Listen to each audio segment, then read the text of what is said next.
and had classes. And then this is how they cook their food in just these large pots. Yes. The rice bowls, yes. Bill, I believe that this is your cue.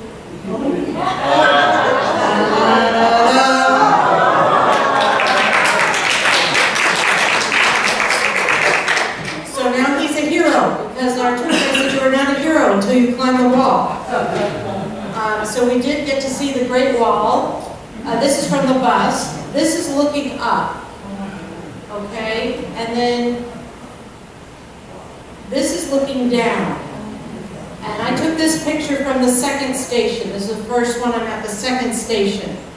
And Bill went even further with Christy and Shelley. They went up as high as you could go on this section of the wall. And I think it's number 13, Beacon Tower. So they went up quite high. Now, I would be remiss if I didn't share with you about life on the bus. Because we spent a number of hours on the bus. This is where 19 people got to know each other very, very well. You'll notice Franklin here has a beer bottle in his hand. And then there's Christy. But we had our language lessons, our history lessons, our theological lessons. We sang together. We had our song sheets that you were required to have with you at all times. If you did not have your song sheet, Franklin would make a public spectacle of it. So I had mine with me everywhere. I slept with my song sheet, just in case we were told to break out into song.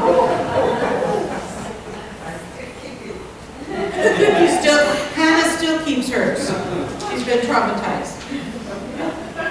One of our stops, I thought this was interesting, despite the fact this is at a historical place, we had a soldier texting on his iPhone.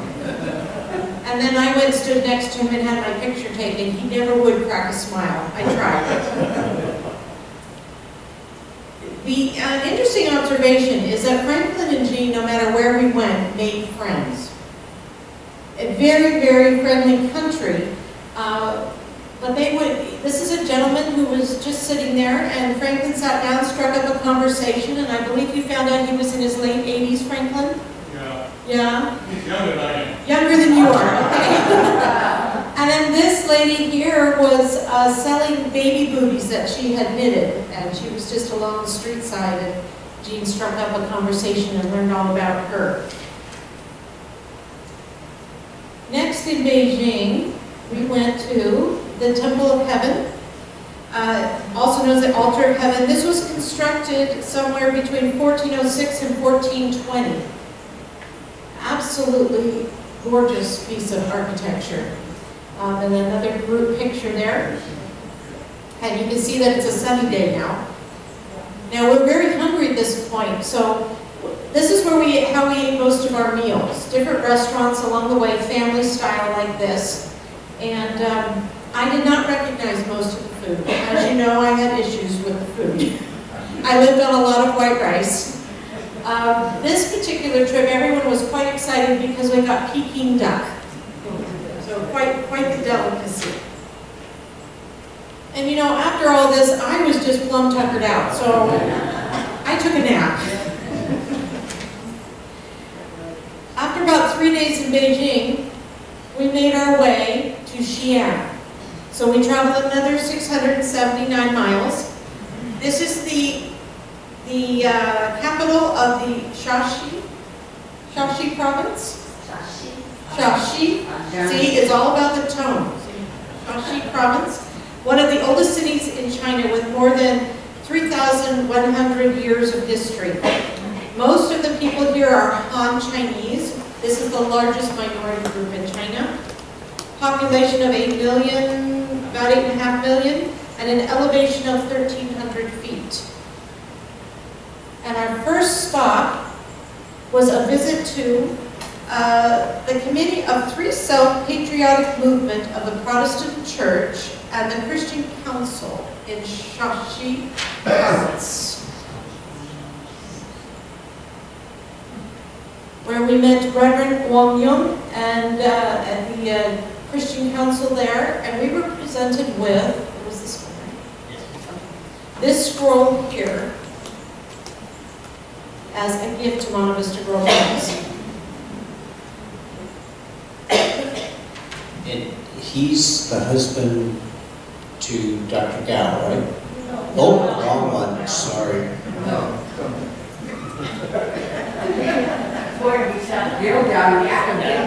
Starting a scandal.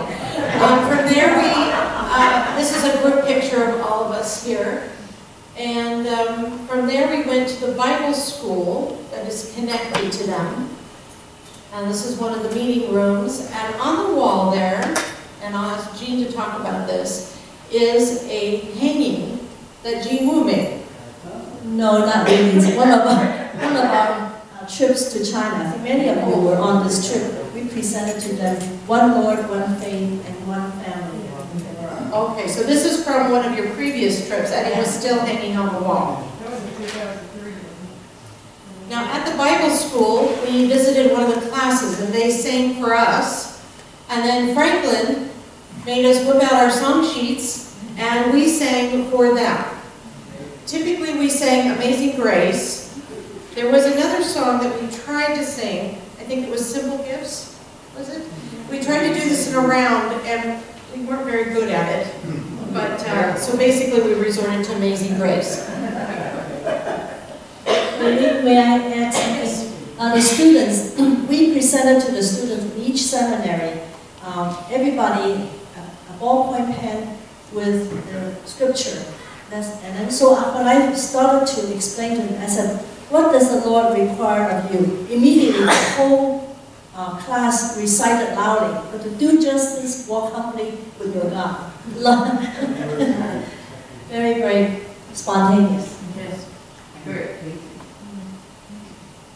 So then we ate again, and this time, Bill, do you want to tell everyone what that is? This is the little bunnies that hop across the streets. And the end that I was holding there was on my keychain for good luck. But no, this was rabbit, a wonderful delicacy. Delightful. And after that, we went and did some shopping in the vendor's alley in the Muslim neighborhood. This is Bill and Matt, and they're looking for a watch.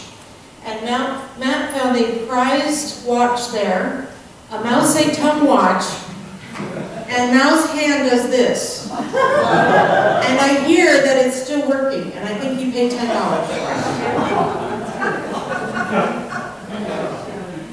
That evening, we went to the Sunshine Lido Grand Theater and saw the Tang Dynasty musical.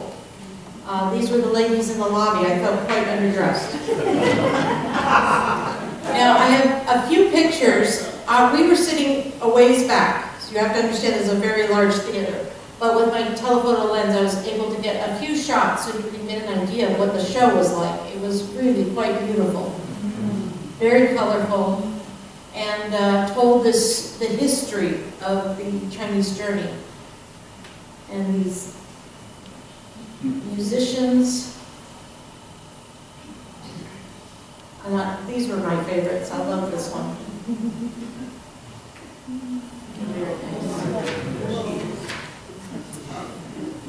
Now, from there, the next day, we went to the Forest of Stone Tablets, also known as the Forest of Steels Museum. These are ancient stone steels. They're stone tablets. There's about 3,000 stone tablets and about 7 exhibition halls. We did not see all of them, but we hunted down one in particular. This is called the Nestorian Stone Monument. It's from the year 781. It documents 150 years of history of early Christianity in China.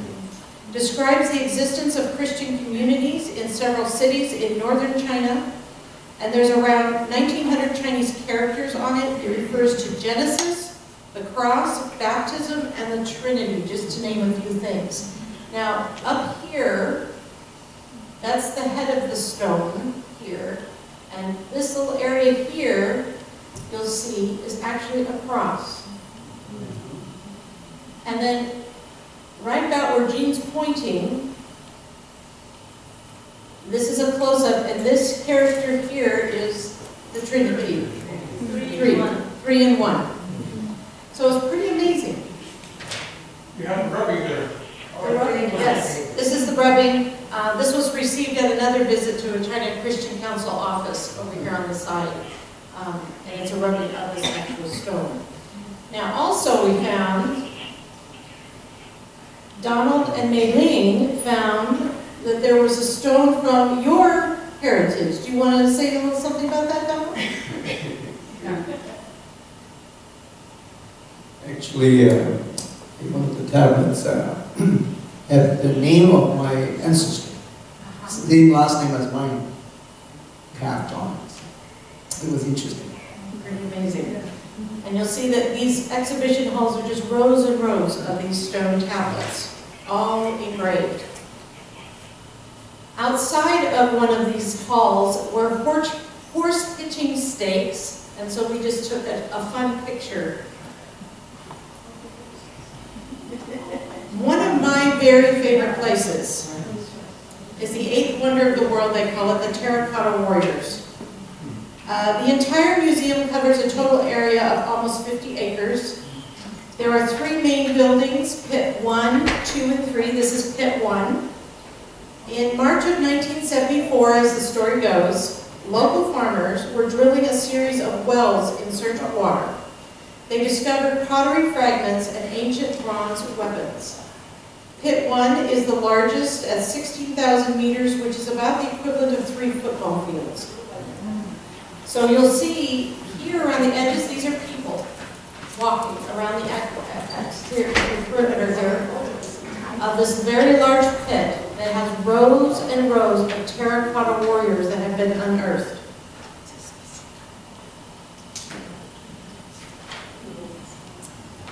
They estimate that these were constructed about 2,000 years ago. You can look at the detail that are in these. Some were found missing parts. There's estimated to be about 8,000 soldiers, 130 chariots with 520 horses and 150 cavalry horses. This is what the area where they call the hospital, the soldier hospital. This is where, after they've dug up different artifacts, they bring them here and then they reassemble them. And the whole time keeping track of where it was located so they could put it back in the same spot. So here they are reassembling different soldiers. This supposedly, and I believe it, because I don't think this gentleman would lie to me, but he's supposedly the farmer that found the first Did you talk to evidence. him? I did. Oh, okay. I did. Good. And he signed my book. He signed the book. So this is, I For have a his small autograph. fee that Bill was very willing to pay. He signed it. So here we have it. And I really believe it's true. I do, I treasure it. This is such a phenomenal experience. I wanted to also tell you, the soldiers, when they're underground, they discovered that they're actually very bright colors. And then as soon as they unearth them and the air hits them, then they turn this just terracotta color. Quite an amazing feat. This is a diagram of the entire area. So the museum would be located here, and this hill right here is the mausoleum of the emperor. And this is where they're doing current excavations. So someday we'll be able to go back and actually see all of that. Our next stop was a church. Before. Oh, okay. The reasons that the terracotta soldiers were there is to protect the emperor and his tomb. And so we needed 8,000 soldiers to make sure that he stayed peaceful for the rest of his whatever. It's much more free to be Presbyterian, don't you think? This is a church in Xi'an that we visited. had beautiful windows and architecture, and I actually met someone from Pasadena there. Ran into someone from Pasadena. Again, very gracious people. This is their choir. And Christy was in charge of giving a greeting and preached a short sermon, and then Jean did the interpretation. During the sermon, the congregation responded with amen, frequently, but I think Christy got more amens than the preacher. Now from there, we went to eat yet again because we were starving after all of this. And we had what was called a hot pot lunch. Many of you have been to a place called the Melting Pot in Pasadena. This is similar to that, but you're given a pot of hot water it has a little burner underneath it, and then you choose from all these different vegetables and other things that I think are still alive, and you put them in the hot pot to cook them or kill them. And yeah, so that was another interesting one. Let's see, from there we got back on a plane, and we flew to Kunming, another 988 miles. This is the capital city of the Yunnan province, population of about 3.89 million, and 6,200 feet in elevation. The entire province actually has a population of 43 million, and 17 million are ethnic minorities, representing 26 distinct groups. There are over 800,000 Christians in this province, 5% of the total population. 80% of those Christians are ethnic minorities. They have 3,400 churches served by 130 ordained clergy and 1,000 elders. Talk about short-staffed. So we visited there with their China Christian Council in Kunming, and here Moss was the one in charge of bringing greetings for us. This is the president of the Christian Council and a member of the Yi minority? Yi minority. And also Yunnan has had a long-standing relationship with the Peace USA. They gave us this embroidery done by one of the minority groups, handmade. And then we went to this little restaurant for some lunch, and we had fish cheeks. Oh, I was so excited. There's a custom in China that at the end of each meal they bring a whole fish out on a platter. It's the last course of every meal. And it's cooked in a variety of different ways. This is the fish head, and Shelley and Christy like to fight over the fish cheeks. Quite the delicacy. So I let them.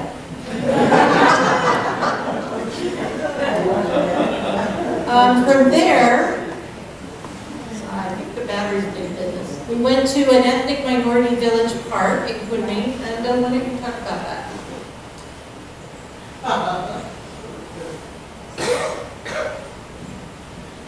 Yeah, we went shopping. Right behind the restaurant was a beautiful park that had a lake, and you had paths that walked through it, and it was very, very peaceful, and had some people that were selling some of their wares. They had some, at night we were there, and they had plastic people structures and all of those kinds of things. So it was a very, very peaceful place. The next day, we went on an adventure. We decided to go to Walmart. And I thought this would be a great way to compare where we are now and what their experience is. So in Walmart here in Kunming, you actually can pick up some dragon fruit. You can also pick up some chicken feet, duck feet. I think these are chicken feet, I think those look like chicken feet.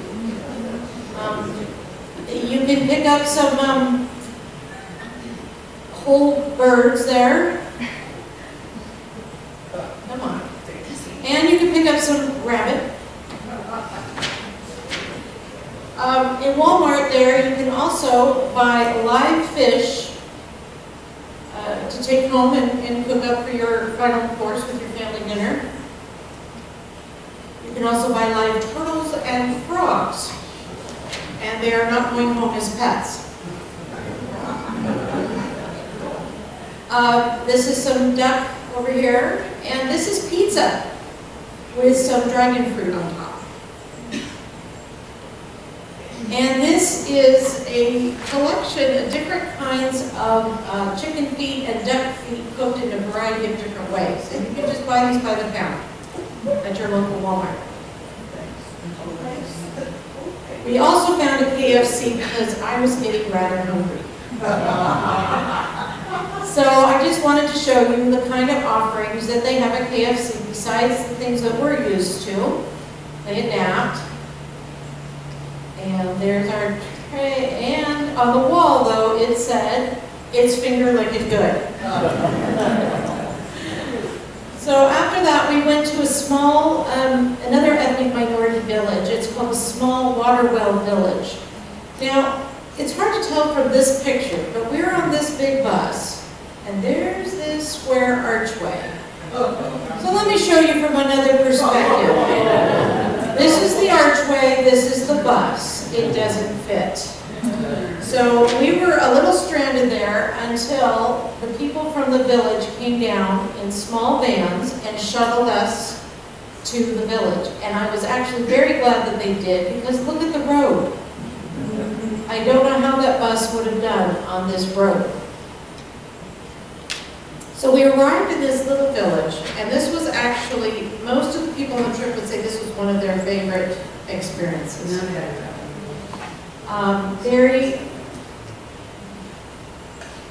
are just some pictures of the general area there by the church. I love the faces. Look at this precious child. This over here is their church, and this is sort of a community square. This woman was quite the character. I think she was rather miffed that we were upsetting their normal routine. She kept pacing around and giving me looks. This is how we were greeted in each ethnic minority church. People would line up on either side, usually in their native dress, singing and clapping and welcoming us like dignitaries. So we would march through this crowd, and they would sing for us. And Megan, with your assistance, I have a very short clip of this. And Bill, I hope this is what you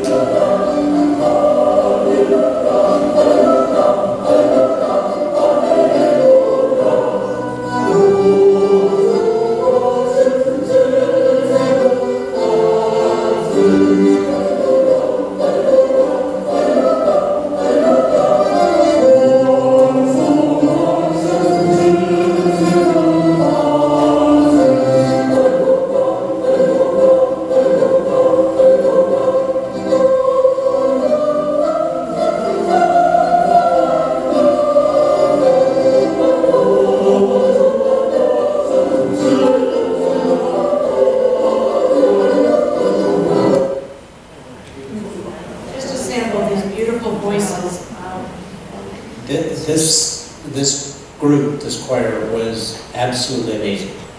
They had all kinds of talent, and it's made up of just the villagers. And this is just a small group of them because we were there in the middle of the week and the rest of them had to work.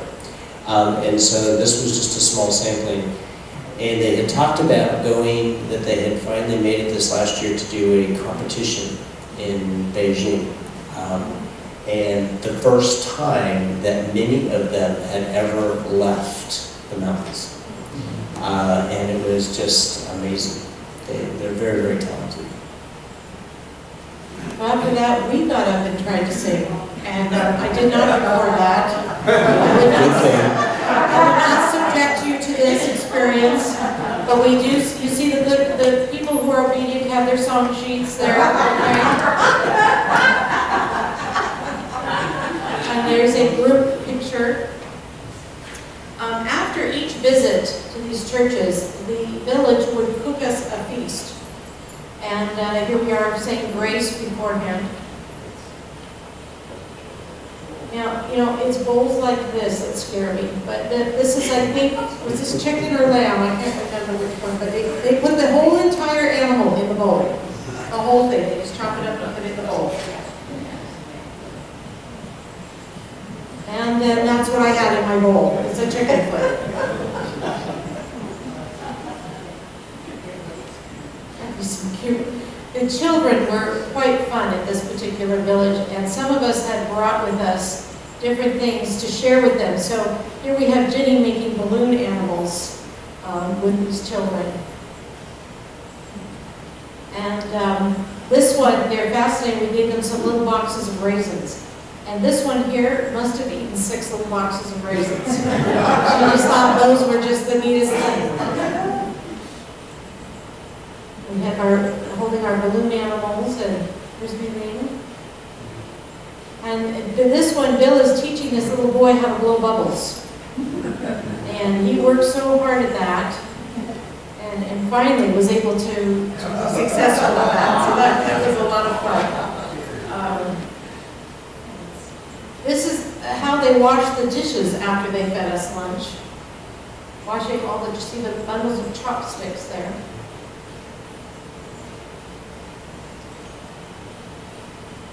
And then we were walking around and invited into some of these huts and things. And this woman here was actually struck up a conversation with us.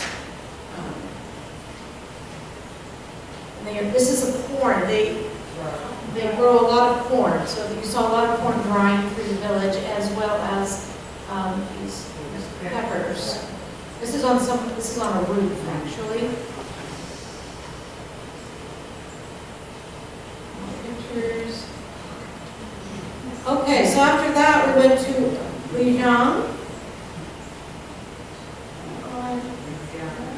There it is.